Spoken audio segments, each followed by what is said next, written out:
Hi, welcome back to my channel, Open the Door. Today is episode 9. As you saw in the title, it's about patience. Title being, The Key to Patience is Hurry Up and Wait. Oh, not what we want to hear. So have you ever said this? I want what I want and I want it now.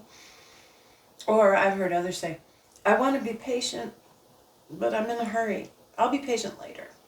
Yeah. So we've all heard that patience is a virtue and it's considered morally good. It contributes to improved relationships and helps us with our impulse and self-control issues. It brings about thoughtful consideration for decision making, which it's forcing us to sort of slow down and take a deeper look at things. So patience is the ability to remain calm and composed when we're faced with challenges and delays. It's waiting without getting frustrated. That's a tough one, I know, in the society we live in today. But it does help us maintain a positive attitude. Building patience is a gradual, lifelong process, and it does take consistent effort. It's not easy. Not any lesson that's ever taught us patience has been easy, and it's not meant to be. That's why it's such a difficult characteristic, spiritual trait for us to learn. Just spiritual, but human trait. The key aspects of patience include tolerance, steadfastness, temperance, understanding, delay of gratification. It can build empathy, adaptability, brings about mindfulness, optimism, and resilience, all key aspects of patience. And the main benefits of practicing patience and using it throughout our daily life, as I mentioned before, can bring about a better decision-making process where we're using more thoughtful consideration. Being patient can reduce our stress. It helps improve our relationships, increases our productivity, enhances our well-being, brings about more adaptability in our lives, and can lead to long-term success. So what blocks these benefits of patience, and why is it such a hard virtue for us to practice and use in our daily lives?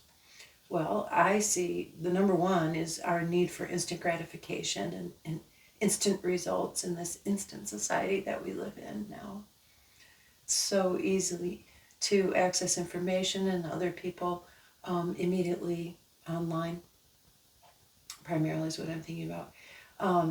And it's kind of ruined our aspect of knowing how to wait for something. So what else is blocking our patience? Unrealistic expectations. Not thinking things through and realizing that things are going to take more time than what we would like. How if we were making a plan, it would have happened yesterday, right? High stress levels can block patience, and patience can bring about high stress levels. So those two things sort of, just go in a loop with each other. A lack of understanding and not taking time for reflection and meditation on certain situations will block our ability to use and implement patience in a certain situation. External demands and deadlines are a big one, especially for you working people when you've got a superior who's handed you a project and wants it done within a few days or in a week. When you are forced in a situation where you need to rush things along, you've got a deadline, you can't put things off and wait, then it's important to practice patience for yourself in that situation. So take breaks, continue to practice self-care, get yourself a hot tea, go take a walk, leave it till tomorrow if you're able to get a good night's rest.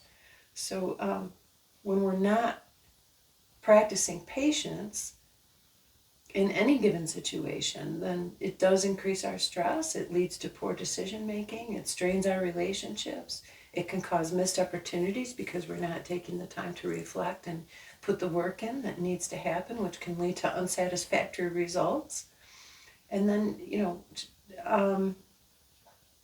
a real sense of frustration anyway. So, moving on. Overcoming barriers to patience. Well, you try these things. Practicing mindfulness. I talk about mindfulness in every video. Mindfulness is being present in the here and now as much as possible. So I use my breath a lot, and I'll talk about that in a few minutes. But I use my breath and focus on my breathing in order to pull me back to the present moment and out of a state of worry, whether it's of something that has already happened or something coming up that's on my mind and causing me to feel impatience. We can adjust our expectations and look at the bigger picture, which can help us to practice more patience in any given situation.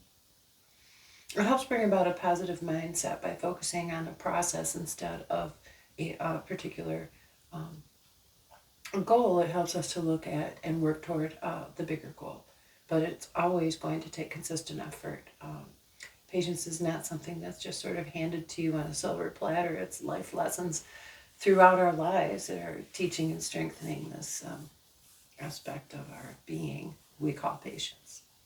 Situations that can teach us patience. So keep this in mind next time you're in a traffic jam. That's my number one example, because I'm in traffic jams almost every week. So we've all been stuck in traffic, whether it's at a dead stop or slowed way down, and felt that level of frustration and even anger for some of us arise because we are in a hurry.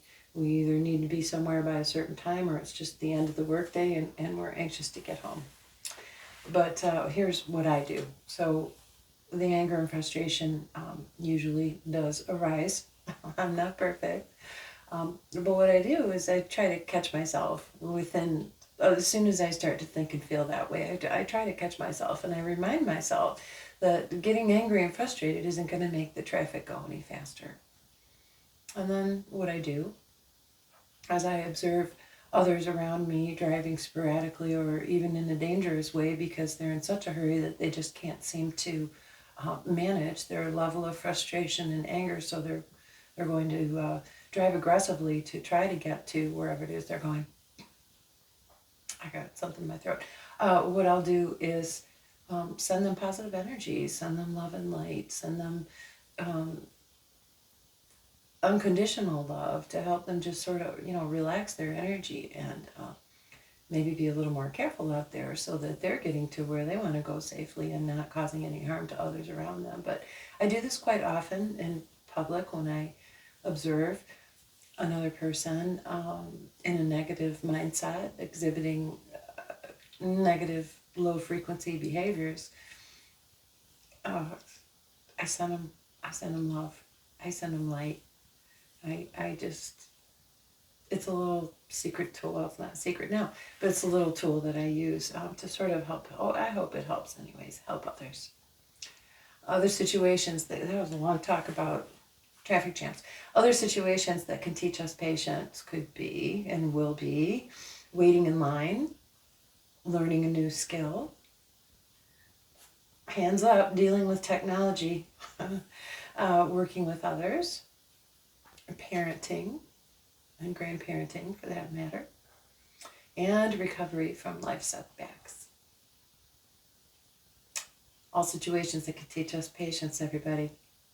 So how can we cultivate more patience? Well, the mindfulness, which I've mentioned, being more in the present moment, and then setting clear expectations for whatever this situation is that's got us feeling impatient. So whether we're working toward a college degree or waiting for something important to happen in our lives that we were expecting to have happened already, set clear expectations. And one of those would be, that there's very little that we can control.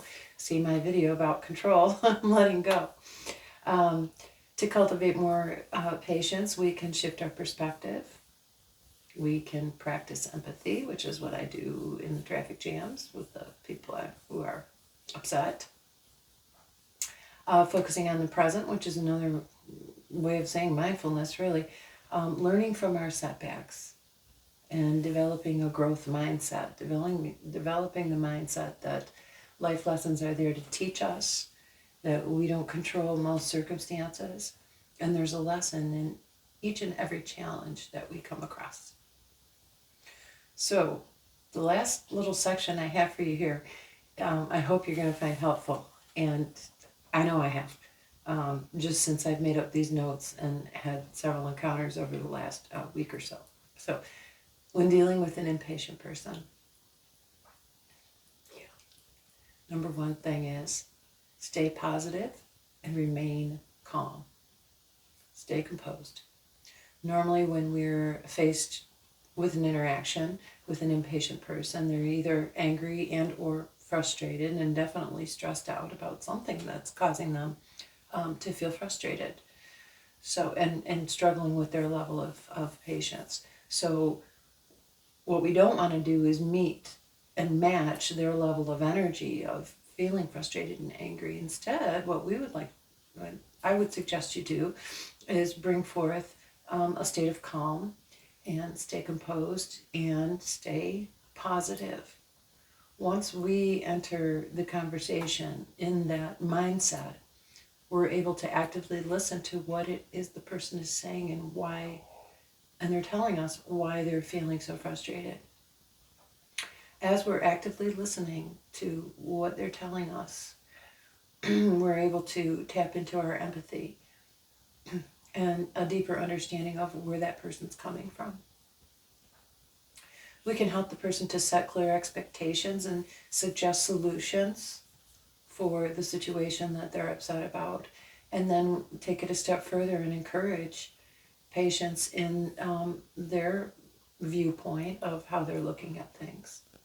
If it seems appropriate, it's never good to just force our opinions and attitudes on others. So, all of this take with a grain of salt and use it as appropriate if it feels appropriate. Establishing boundaries is important. It's important in general, but you could help this person to gain a greater level of patience by establishing boundaries and helping them to see the reality of the situation and not getting upset and stressful isn't going to solve the problem or make anything happen any faster. So it's a lifelong process, and just about every challenge and struggle that we have in our life will teach us patience on some level.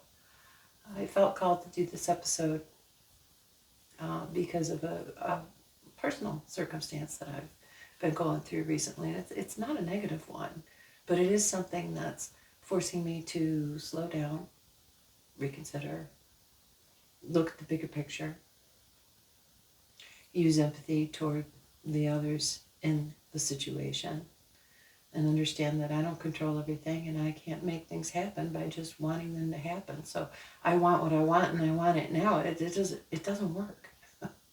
It doesn't work. So thanks for joining me for this talking head video today. I'll be making a separate sound healing video with some meditation related to the subject of patience. But I've decided to keep that as a separate video because my videos tend to run kind of long, and I've noticed in my analytics that not many people are watching it all the way through. So if you're still here and you made it to the end, thank you very much. And please comment and let me know if you made it to the end, okay? All right, episode 10 is coming up after I do a sound healing meditation video for you within the next day or so. I hope to get it done today, and I'll get that up and get this posted just as soon as I can. Thanks for stopping by, and I'll see you again soon.